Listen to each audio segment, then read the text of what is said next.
let me teach you something about your brain. Your brain is a prediction machine. You predict and then adjust. For example, listen to this story. Once upon a time, in a magical kingdom, far beyond the mountains, there was a princess who bled to death. Your brain predicted a completely different outcome for that story using past experiences. Your brain does the same thing when you mistake a stranger's face for somebody that you know. You do not react to life. That is a lie that we all believe till now. You predict and then you act on your predictions, or you adjust your prediction.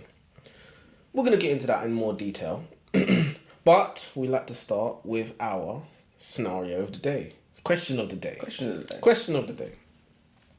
You are offered to gamble with the devil. If you win, you are offered riches beyond your wildest dreams. If you lose, then of course you lose your soul. Obviously. You just have to answer one question. Is this statement true? Most of the people who've ever read the Bible in the history of the human race are dead. I've heard that question literally very, very recently. Is that true? And obviously you have to get it correct. Yeah. If you get it wrong, you lose your soul. And obviously we don't know the answer. So it's just, what would you guess if you was in that scenario, if you was in that situation? Well, it depends if it's a trick question or not. No, it's not a trick question. It's not a trick question. It's just a normal question. There's no trickery. There's no trickery, so it's not like, Gutenberg Bible, St. James's Bible, this Bible, that Bible, because obviously there's different versions of the Bible, All right. Well, now you've complicated it. Let's just say any part of the Bible. Yeah. Any Bible of any kind. Yeah, which is the all-encompassing thing. Obviously, it wasn't completed. Idea of the Bible. Yeah, the idea of the Bible. Yeah. I would have to say true. I'd have to say really. True. I'd have to say true. But that's look. It's the reason why Christianity is probably the most popular religion. I would say it's probably the most popular religion on the planet with the most members. Okay, so this is... Okay, I'll tell you why I would disagree with that, for two reasons. So, one, it was only, 1940s was the first time 1 billion people was on the planet, in the 1940s. So that was not long ago, right? Now it's double, triple, quadrupled exponentially, right? So now we've got 8 billion people on the planet, right? And I'd say most of those people have at least read a piece of that scripture or something. I would guarantee at least 3-4 billion people have read part of the Bible. How old is the Bible? The Bible's 2,000 years old. Well, it's less than 2,000 years old, should we say, right? So, reason number 2 is that back in the day, loads of people couldn't read or write.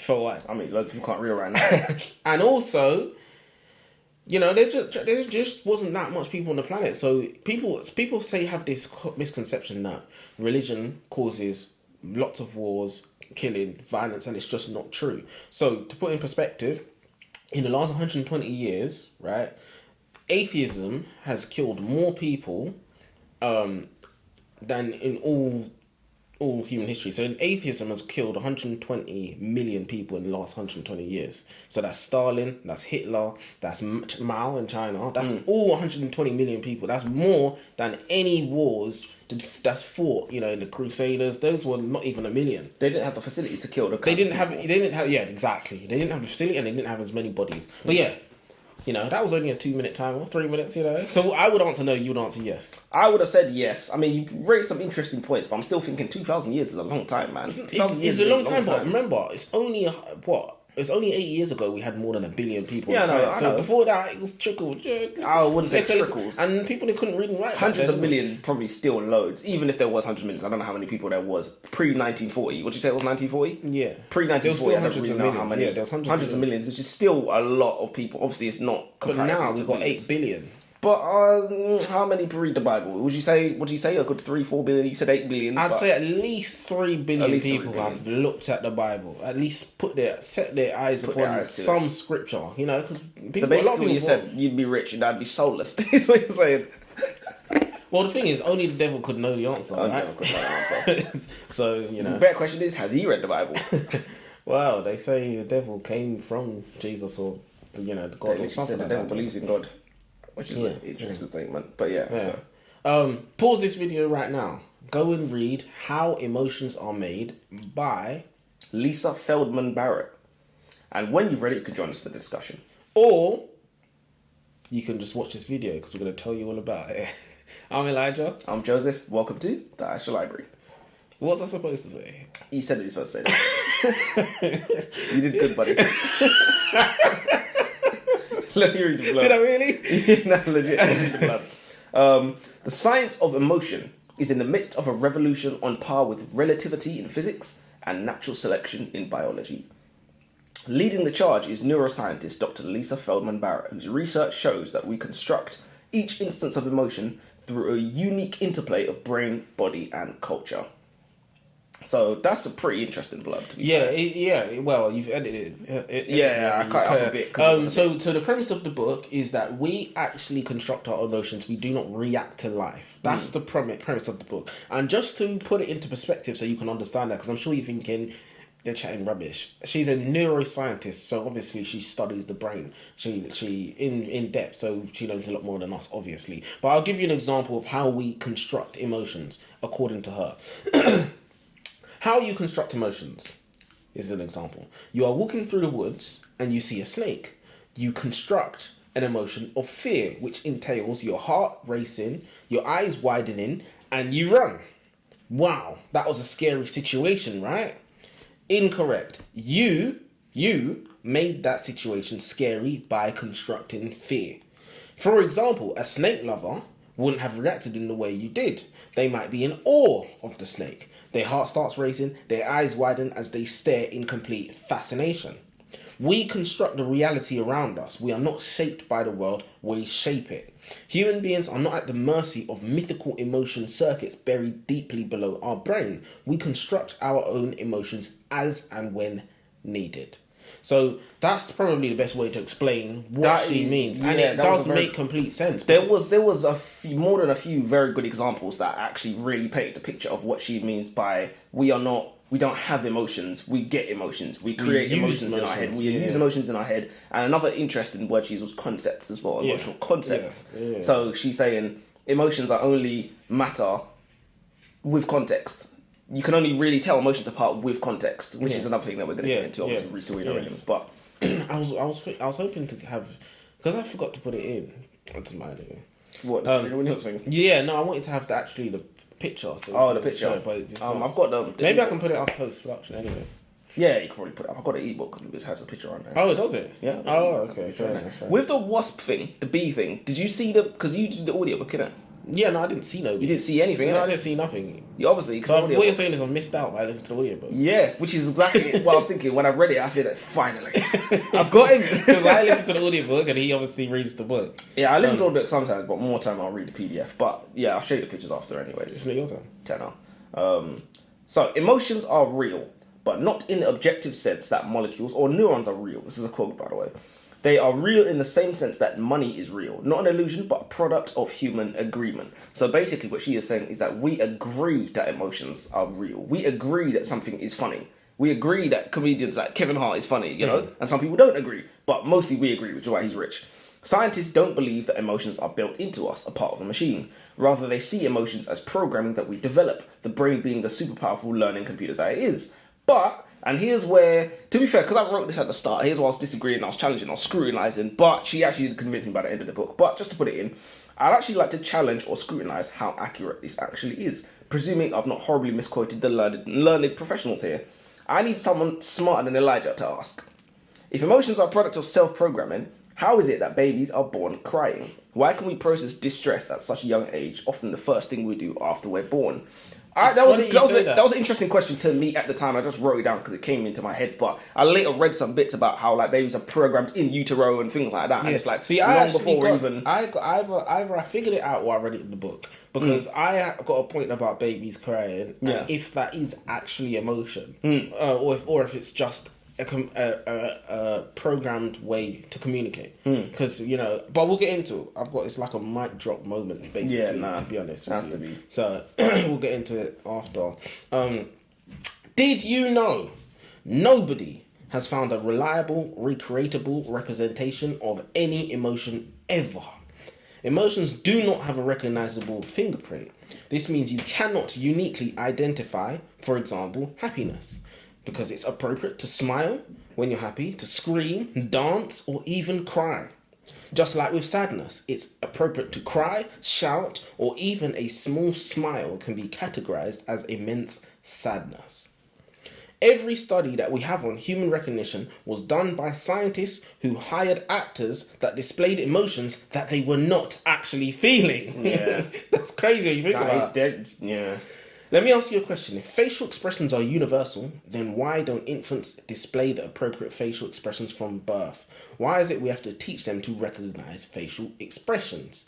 You know, this is something that we just go about our lives not thinking about it. You know much times I walk down the street and people say, smile then, my face is straight. Just because someone smiles doesn't mean they're happy. Just because they're not smiling doesn't mean they aren't happy.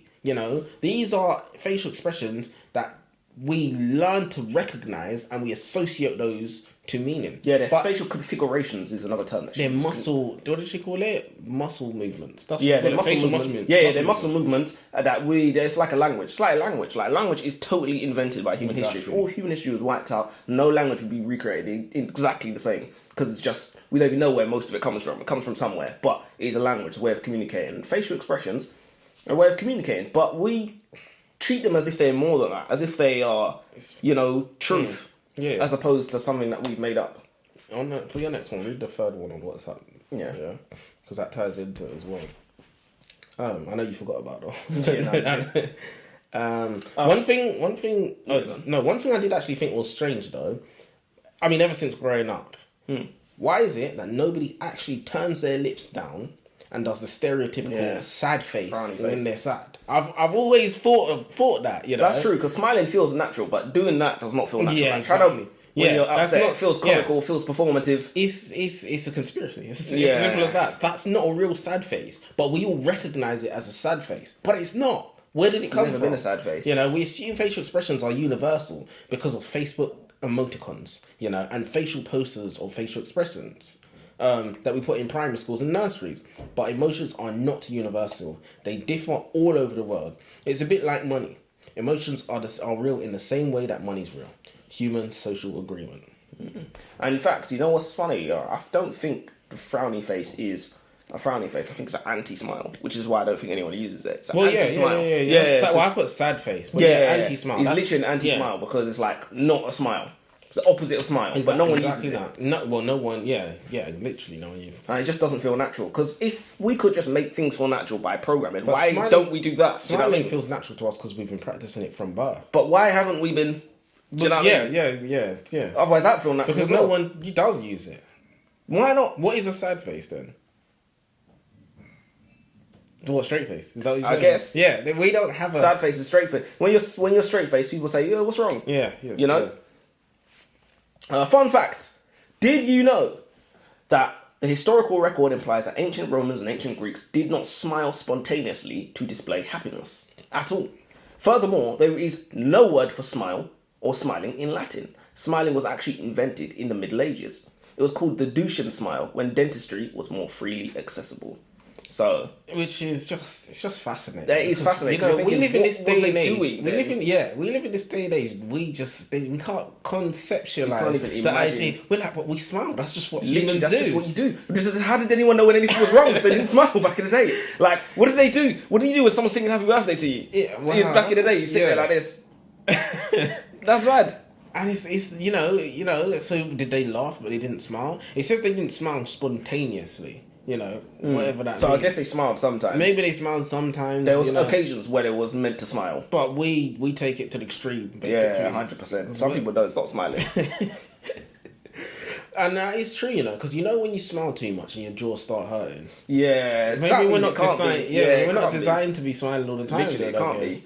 Your lungs don't hurt when you breathe too much. You know what I mean? It can't be. Do you know what I'm saying? I think that is super interesting though. Let me go again though, because there's another one that ties in here. Did you know while watching movies, women on average move their facial muscles more than men do? But interestingly, they do not report feeling more emotion than men do. So why is it that women are so animated with their facial muscles? Well, put it this way, the fact that they're animated, that probably ties into the reason why we believe that they're more emotional than us. Because we look at them and we perceive emotion. We perceive facial muscles moving, and we perceive that as them actually feeling emotion. So, they're more animated and we say, well, they're more emotional than us. So maybe they're not actually more emotional. Or maybe they don't perceive their own emotions, because affect is what you actually perceive your emotions to be. So maybe they are more emotional, but they don't recognize it. It's super duper complicated. It's just things to think about. And we're not going to get anywhere. I do not believe these neuroscientists, I don't care how smart they are, you can never understand. Like, how? No, they don't. But they understand it more than us. They understand more than we do. So if they don't understand it, we ain't got no fucking clue. No hope. We should just stop the video right now. We should stop watching. Pause this video right now. Your brain is a simulation machine. That's the reason why you actually gag, calm down, when thinking about eating something you deem to be disgusting, such as a bowl of snot, for example. What I was gonna say, does that make you feel sick, Joseph? Like, do you get those sensations when you think of something that? I think my stomach is a bit stronger now, but I know what it is. I know think it's funny that we call it a strong stomach when the feelings don't come from here. It comes from here. So it's got nothing to do with your stomach. You've got a lack of creativity. That's what it is. But yeah, part of the simulation by your brain is concepts. Your brain categorizes things into concepts. Concepts are basically opinions that you believe are facts. So, for example, money, home, food. For example, you believe the idea of food is a real thing. So, for example, food to you is chicken, beef, eggs, but it's not bugs or maggots. It's an opinion that you believe is a fact. This is because you're stupid. You struggle to realize that how we define food is actually an opinion. This is what we call a concept. But wait, I'm not finished. This is the good bit. Your brain uses the same simulation, the same concepts to figure out what is going on inside your body when you are experiencing emotions. Your belly makes a funny noise. Oh, I must be hungry. I think I feel a bit down. Oh, I must be depressed. This is what scientists call affect. Affect refers to the experience of feeling of emotion.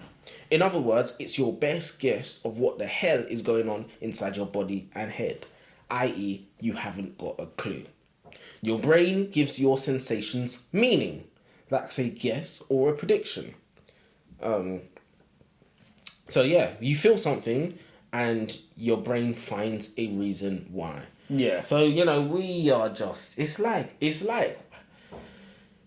we're a passenger in our body. Yeah, which is like we're a passenger. Always been. Think about it. Think about it for a second. Your brain controls everything, right? Your brain controls your heartbeat, but your brain also hides the fact that it has these controls to you, and you are your brain. Does that make sense? That's so weird. Your brain controls things and it's hiding things from itself. Passenger might be the best word for it, because that gives a distinction that if there's a passenger, there's a driver, and this driver's not you. Do you know what I mean? So yeah, I think passenger might even be the best way to put it, rather than people obviously ghost in the machine or whatever you want to call it. But passenger is a great way to put it, because you're in control, but you're not. You're in control of every single one of your bodily functions. You breathe, but you don't do it consciously. There's like a discrepancy between what you consciously do and what you subconsciously do.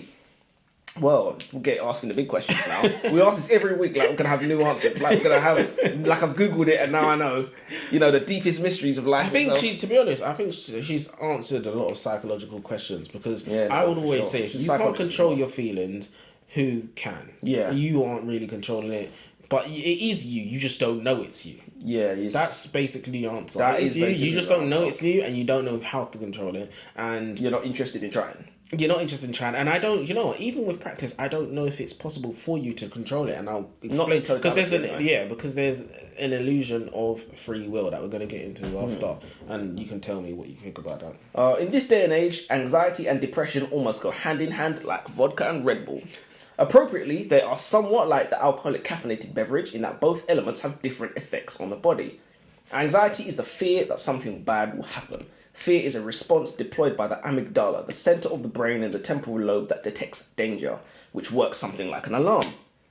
If you've ever driven a car with a sensor on the back, you're reversing, you get too close to the car behind, alarm goes off. That is essentially how fear works. Detects danger, alarm goes off. Is this made up by our brains, or is this a trigger? Depression, by contrast, is a mood disorder, a sense of dread or hopelessness about the future. Is this built into our brains, or is this a trigger? Because when they use the word disorder, that kind of makes me feel like that is definitely something you pick up. You pick up disorders based on... Your brain should be going one way. And it goes this way because a mistake. Track's broken or whatever happens to you. But so that is location or that circumstance or that something happened to you or is it affect? Is it just what we believe is going on? Because think about it. I think there's an element of that to it as well because people... Look, depression is romanticised, especially among my generation. Depression is definitely romanticised and it's... People like to play what I call the suffering Olympics. People want to be the number one sufferer. They want to say, I'm taking more meds than you. My life's harder than yours. I'm doing this worse. You do that worse. Because Elon Musk talks about brain implanting chips in people's brains. And are you going to get that, by the way? 100 million %. What? Be superhuman. Upload my consciousness to the internet. Go away. Live forever. But literally, he says if you can implant them chips into your brain, he can cure depression like that. Yeah. So I assume what he's going to do is he's going to disable your ability to detect depression or to feel depression or whatnot. Which sounds like you can fry certain parts of your brain. That's what it sounds like. Anyways. Yeah, but if you can turn it off, is there any difference between feeling depressed and being depressed? If you can't feel it. If you can't feel it, are you actually depressed or are you not depressed anymore? How do you know if you are? If you can feel it, do you just believe that you can feel it? There is 3 words that perfectly encapsulate what you're saying. Ignorance is bliss. That's it. If you don't know, you don't know. Yeah, exactly. What you don't know can't hurt you. You don't know, you don't know. So that means if we didn't know about the concept of depression, could we feel it? No, because depression is a sense of dread. If you cannot sense it, you do not have depression. Yeah. Do you see what I'm saying? So if you're not taught about depression, then does that mean you can't feel it? No, because you might still be able to sense it, but you just won't have a word for it. You'll be able to sense it. Yeah, but you might be able to. You might be aware of something, but you won't. Yeah, but you might sense it and think, "Oh, I needed some food. I'm hungry." You might sense. You might think it's. Just like we got your belly makes noise and you think, "Oh, I'm hungry." Well, you just misdiagnosing yourself. Misdiagnosing yourself doesn't cure the problem. Like if you don't know, let's say for example, you have like COVID or you don't know if you have Ebola or whatever it is, and you just misdiagnose yourself. The problem's not going to go away because you don't know about it. You see what I'm saying? The problem will still be there. You'll still be able to sense it. You just won't know what it is. So like people sometimes live their whole lives and have depression, or they live their whole lives and have like some form of autism or whatever, and they don't have a word for it. And then one day they see an article on Facebook or whatever, all of a sudden they have a word for it. So things don't go away because you ignore them. Like bills. Works for me. You hear a loud bang. Your survival mode kicks in. Am I in danger? Using your previous experience, your brain tries to make a prediction. Was that a gunshot? A car crash? A burst in balloons? Which of my past experience is the closest match to this sound? In other words, a guess or a prediction. This is what your brain does for your senses: sight, smell, touch, taste. These predictions are your brain's best guess of what's going on in the world around you. But that's what it is, a guess. Neuroscientists call this the illusion of free will. Your brain predicts and then adjusts. For example, I'm going to say this again. Listen to the story. Once upon a time, in a magical kingdom, far beyond the mountains, there was a princess who bled to death. Your brain predicted a different outcome for the story using past experiences. Your brain does the same thing when you mistake a stranger's face for somebody that you know. You do not react to life. You predict and then act on your predictions, or you adjust your prediction. If we simply reacted, we wouldn't have fast-paced sports like tennis, baseball, or Formula 1. There is not enough time for you to see the event, process the information, and then react. By that time, the ball would have already gone, or the F1 car would have already crashed. Your movement is based on your prediction. That is the only reason why we have enough time to react.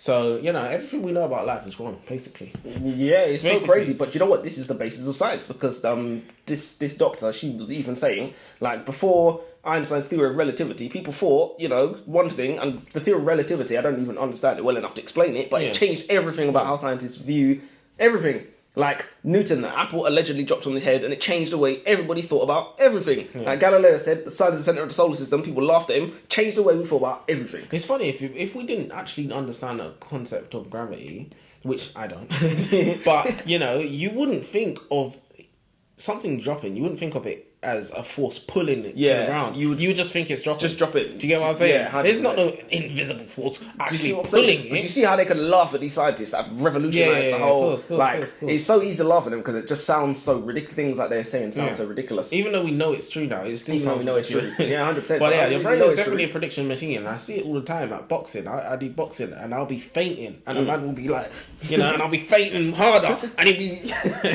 and I'm like, you fucking idiot. You fall for it every time. Literally, oh God. How the brain constructs things.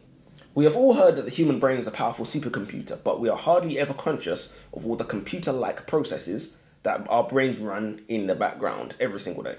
For example, in the book, what they did was they had an incomplete image. I know he didn't see this because he had read the audiobook. He had a... You saw that? He had an incomplete image with random black splotches of ink on a white background. The author said that when we see something, our brain immediately goes, have I seen this before? And if we haven't stored up any data to it, it registers it as unfamiliar. And this is called experiential blindness. Next, we were shown the complete image, which was a picture of a wasp or a bee. When we go back to the original image, the random black splotches no longer look like random black splotches. We can see this is the part of the bee here, this is the part of the bee there, this is the part, and here's where the legs are gonna... Even though they still look like they're still splotches, it's the same image we saw before. Unfamiliar. We can now see everything. And the reason we can see this is because our brain has constructed the complete image in our mind's eye using data that we've previously seen. We've previously seen the complete image and it has used that data to construct the full image. Even though it's the same, there's nothing more has been added to it. So if you ever drawn a picture from memory, you have technically hallucinated it. This is a form of something called simulation. There was an experiment conducted by a scientist a few years ago where he had a fake arm made. It looked real, like it was made to imitate flesh, so it was soft and everything. And he stuffed it into a guy's sleeve so that it poked through the cuff like a real hand would. Then what he did was he told the guy to place both of his hands flat on the table and then he put a divider. So he couldn't see his real arm, he could only see the fake arm, right? And then, so he can see one of his real arms and the fake arm, which is in his sleeve, is resting on the table and he can see it like as if it's his real hand. For a period of only a few minutes, the scientist pokes the guy's hand with a pencil over and over. At the same time, he's poking the fake hand with a pencil over and over. So the guy can't see his real hand, he can only see the fake hand. But what he can do is he can feel his hand being poked and he can see the fake hand being poked at the same time. Yeah. After a few minutes, he stops poking his real hand, but he can still feel it, because his brain has said, that's your hand now. And that is just so trippy. Powerful. That your brain can be fooled like that through your eyes. I don't believe that. And you can be hallucinated. I've seen that study done. I didn't know that you can still poke the fake hand and you'll still feel it. I've seen them use a hammer and hit the fake hand people flinch. Yeah, 100%. But to feel the pain, that means he your said body... he could feel it, and then he said, I have not poked your hand in like over, was it 2 minutes? It's 120 seconds, something like that. I've not poked your hand. Crazy. And the guy was like, you're hallucinating. But the thing is, when you draw a picture from memory, you can't see the wasp in front of you either, but you still draw it. Do you know what I mean? You still put the lines on the paper. You can't see anything. Simulation. You're simulating. I mean, think about it. Dreams. That's what we do. It's what we do. It's funny. Don't you think it's so weird that weird concepts like you go to bed and your brain simulates real life. That's just weird. Why do we do that? You're playing movies. We still don't know why we do that. We still don't know. We have no idea, which is just crazy to think about. And sometimes details from our subconscious bleed into our dreams, and we can start. You people have lucid dreams sometimes where they can start going on all kinds of crazy adventures. Dreaming is ridiculous. Yeah. Did you know that there's a 0% chance that we are actually seeing the correct and true form of the planet Earth around us?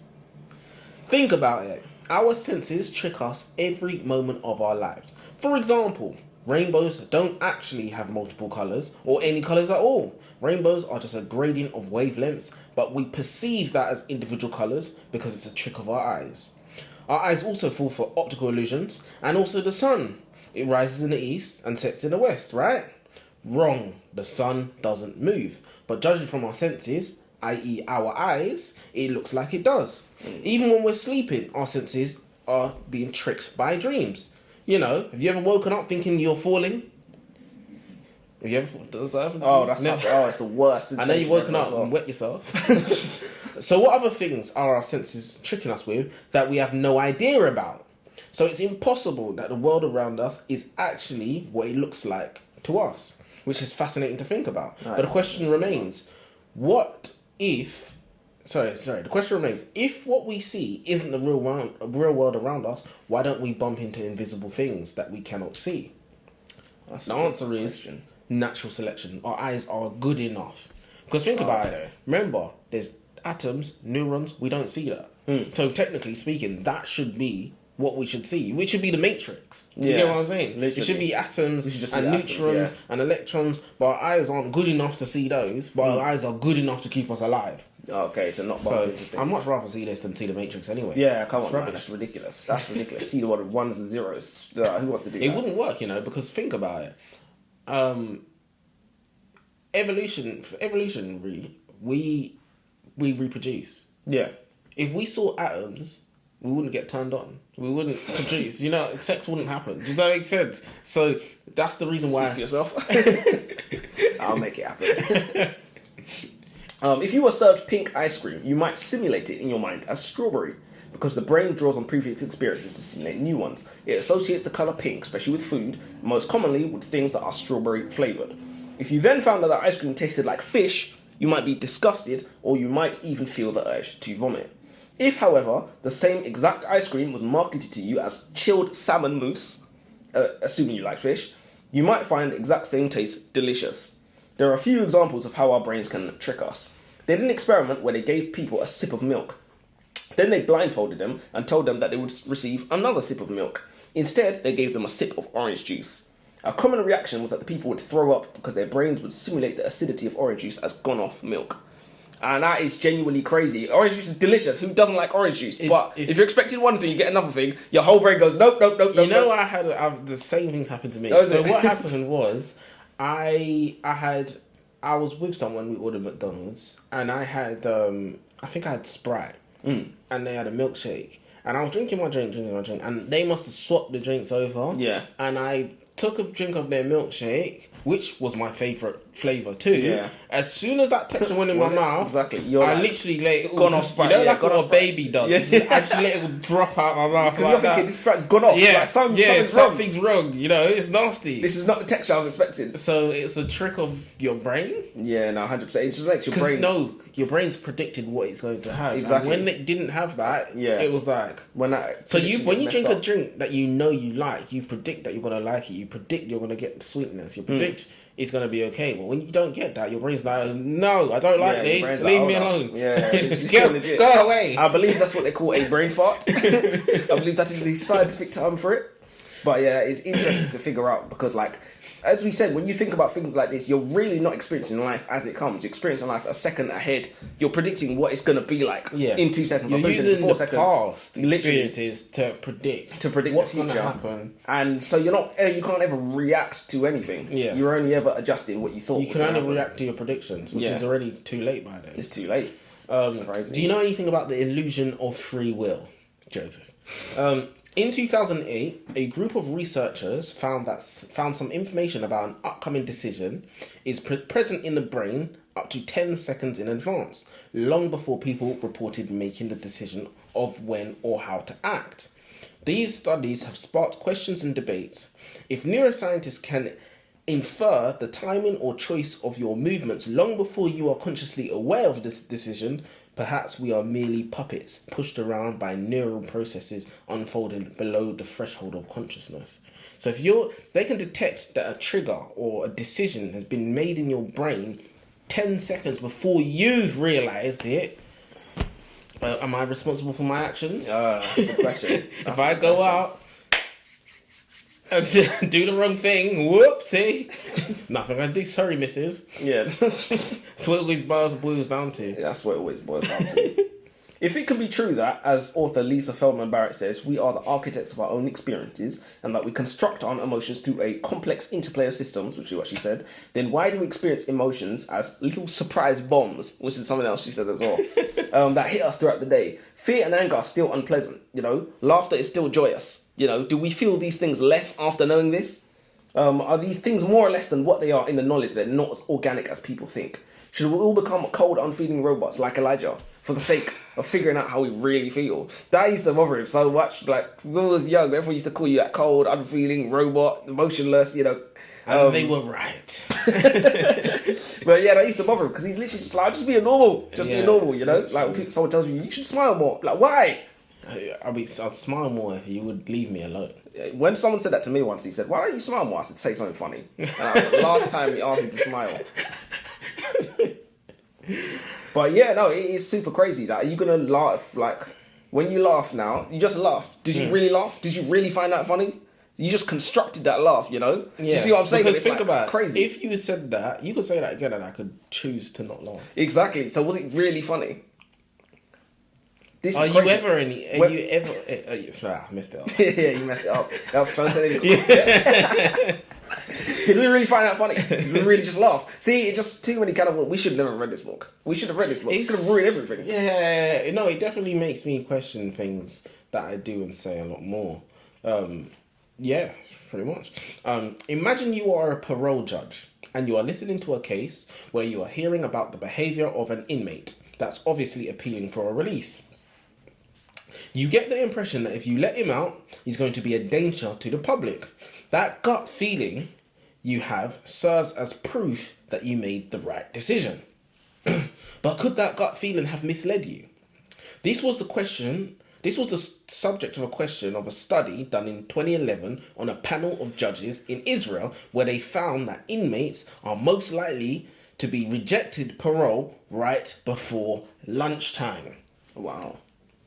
The judges consistently mistook their interoceptive feeling of hunger and perceived that as a gut feeling in relation to an inmate. Furthermore, immediately after lunch was when inmates had the highest chance of receiving parole. This is called affected realism, where we as humans make judgments or decisions in daily life on how we feel. You know, pictures of kittens are deemed to be pleasant, whereas images of rotten corpses is seen as unpleasant.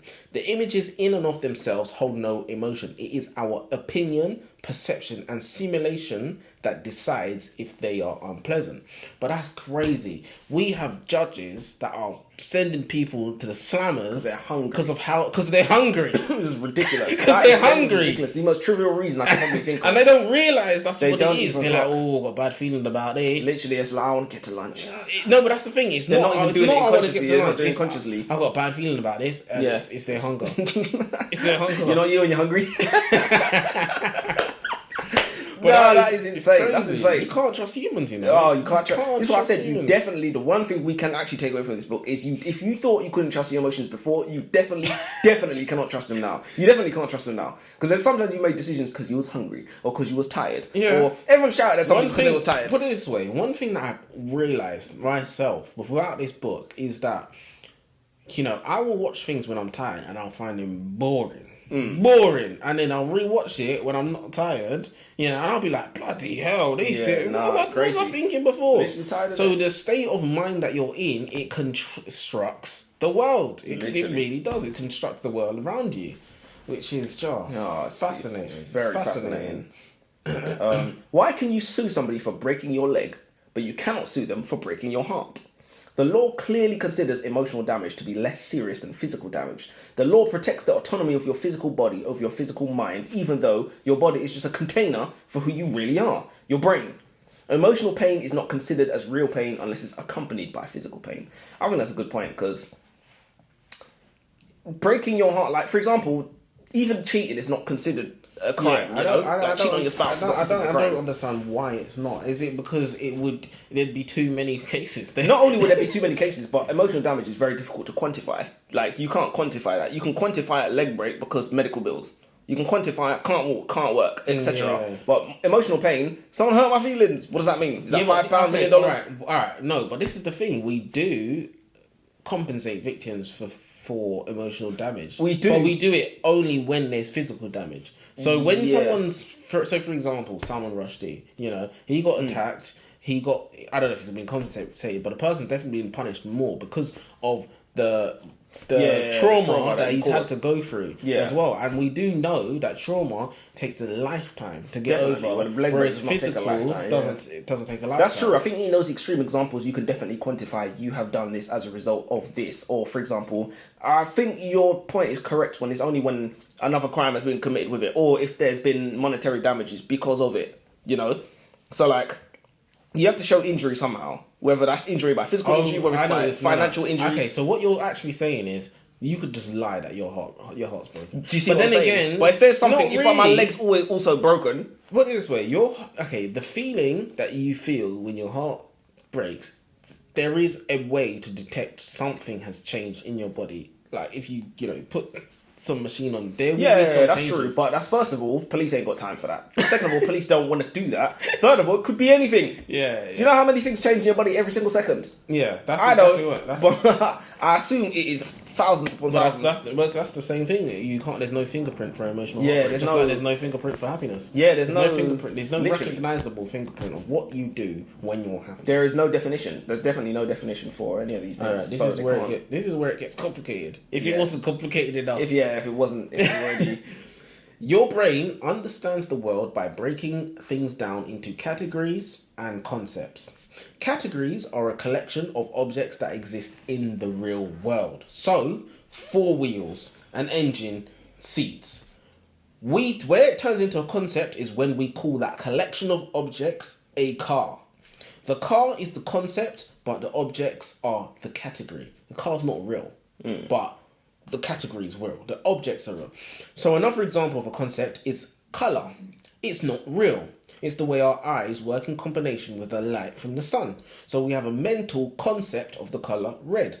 You apply this concept to a specific wavelength of light. You see red roses on a bush in the park. The red roses is an instance of the category red, or a concept red. The way your brain works, you downplay the differences of the concept, i.e. the shades of red, but you exaggerate the differences of other concepts, i.e. the other colours, such as the green of the bush. So you look outside, or you look at a colour, and you just say that's red. You don't say it's magenta, or, it's red,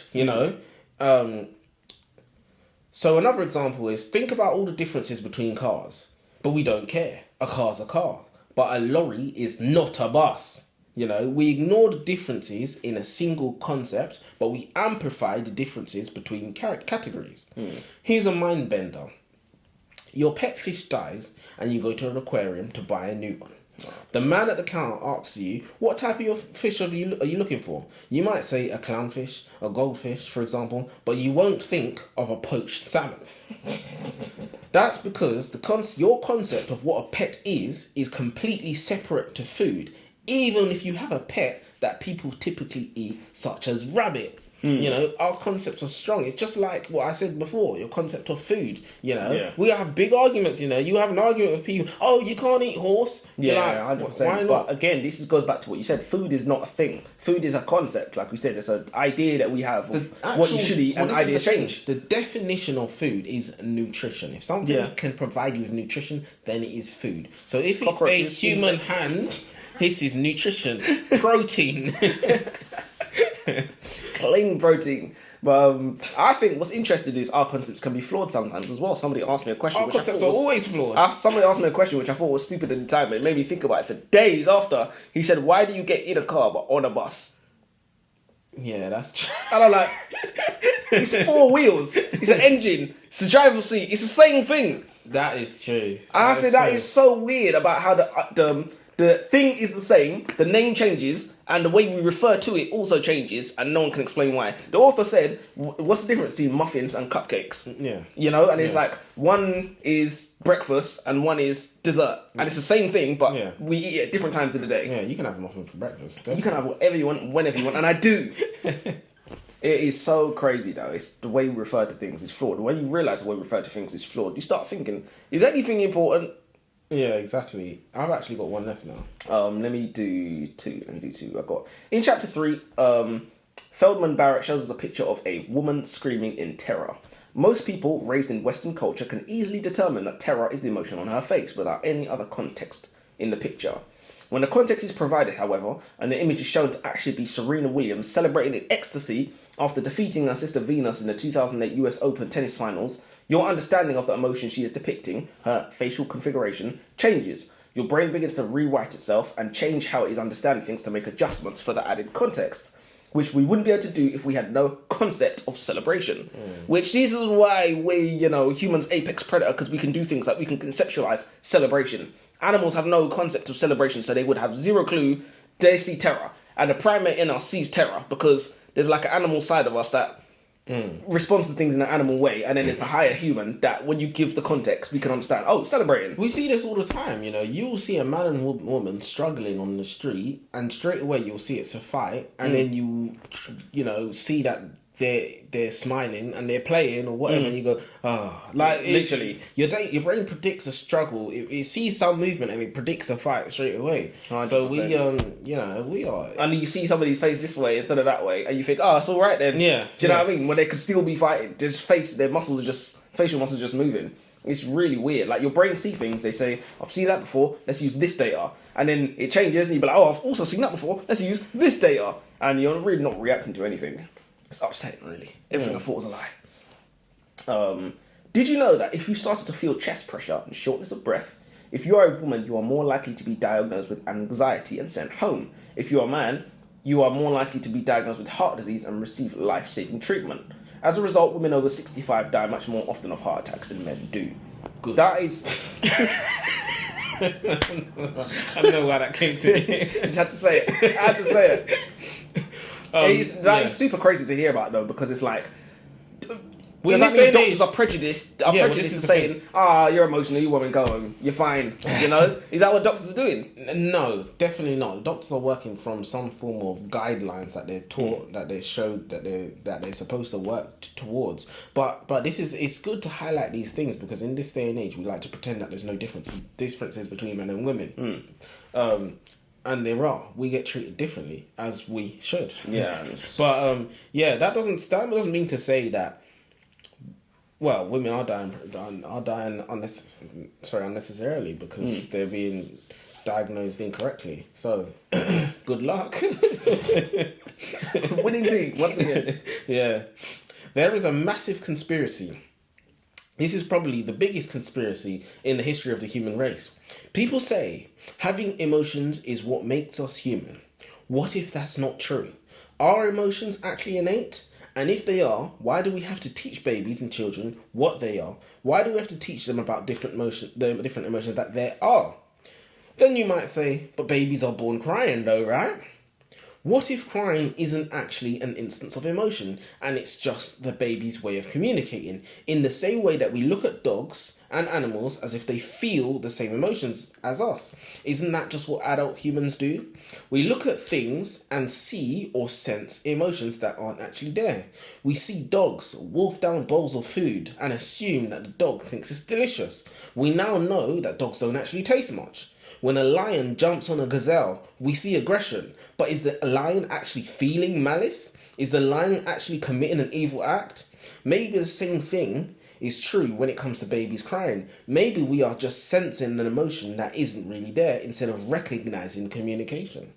So I thought of that. I don't know if I assume I took some inspiration from the book. I don't know if I plagiarized it, but I felt like I came up with that. I mean, look, all the credit goes to the writer anyways. Can we really plagiarize? Can we really plagiarize? So are emotions innate? I still don't know the answer to that. I assume they're not. I assume we just have the capability. It's like saying, is language innate? What is language? Even if you didn't have a verbal language, even animals still communicate to a certain extent. So we obviously have the capabilities to feel and experience emotions, but I don't know. I think it's entirely possible that babies crying is an attempt to communicate, because they said... Well, it is. We know that is. Yeah, we know it is, but it's just an attempt to communicate. Yeah. We know, for example, that cats meow because they're trying to imitate humans, not because that's how they talk to one another. Well, I didn't know. I don't know.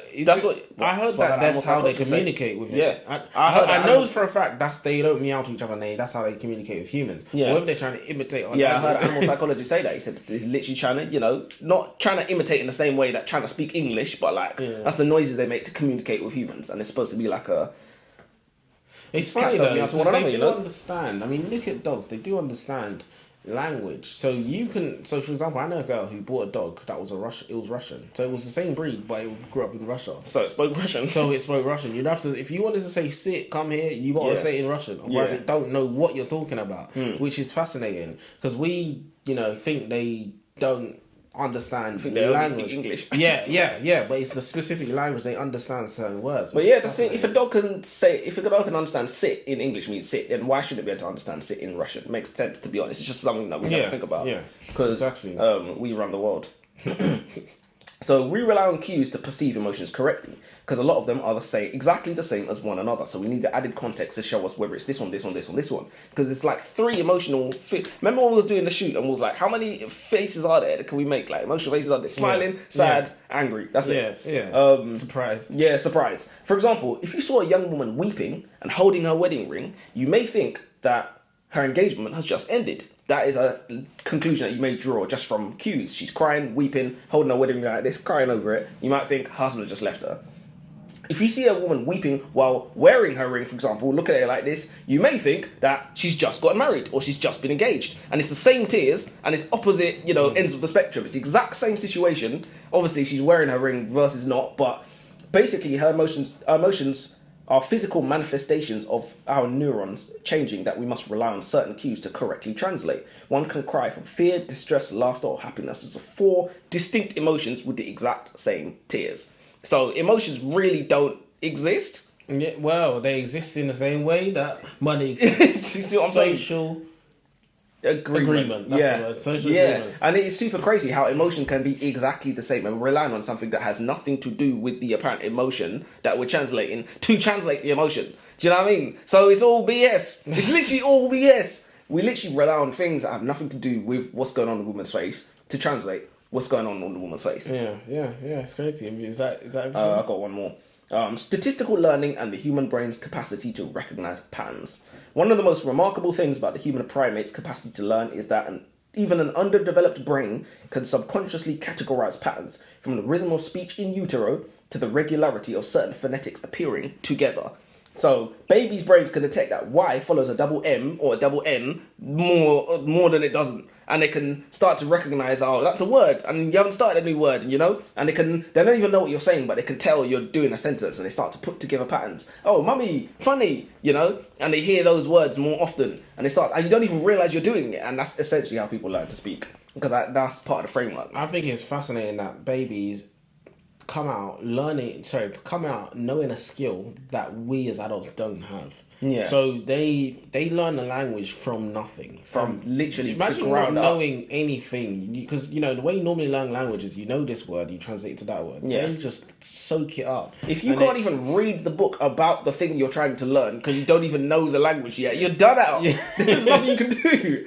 But that's always had me wondering how we communicate with other civilizations in terms of these native, what do they call them? Aboriginal. You find some tribe. Indigenous. They somehow scientists figure out how to. Scientists know that on a base level, just monkey see, monkey do. See, basically just they pick up the language. They probably pick up the language. But I guess languages are some languages are similar to this other language that I know of that I studied in university. And there's because this tribe is not too far from, and there's things that they can do because they're learning people. But it still can't be easy. Of course not. I barely know English. So yeah, I think that ties up this one. Mm-hmm. I think it's a fantastic book. You would recommend it, right? I would recommend it because I think everybody needs to understand. Yeah, but no one's on some level. Attempt to understand. If you like non-fiction, go read it. If you don't like non-fiction, I can't recommend this book to you because it's. Oh yeah, of course not. I mean, if you don't like non-fiction, they won't be watching this video. Maybe they will. Maybe. But yeah, I recommend it. It's a very, very, very good book. And it's something you probably have to read 3-4 times to get the concept or get the idea of it. But I think I'm gonna have to look out for more books about her. Not that I remember. Or from Lisa Fieldman Barrett. Yeah. But yeah, I think we're gonna end with a quote. Tell me what you think of this. Anger is an ignorance. It is a misunderstanding of the other person's perspective. That is true. We said something very similar to that a couple of weeks ago. What was it? It was a quote, but it wasn't similar. It was just about anger.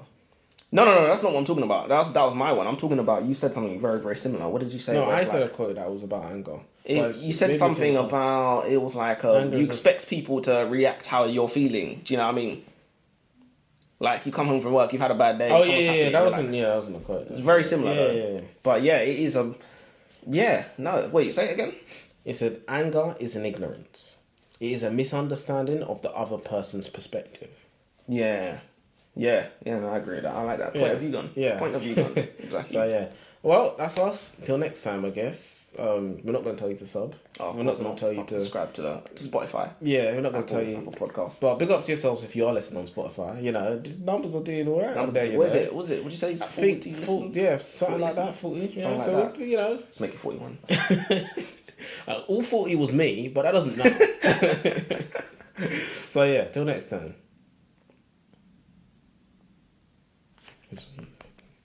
You know, get your notes together. Oh.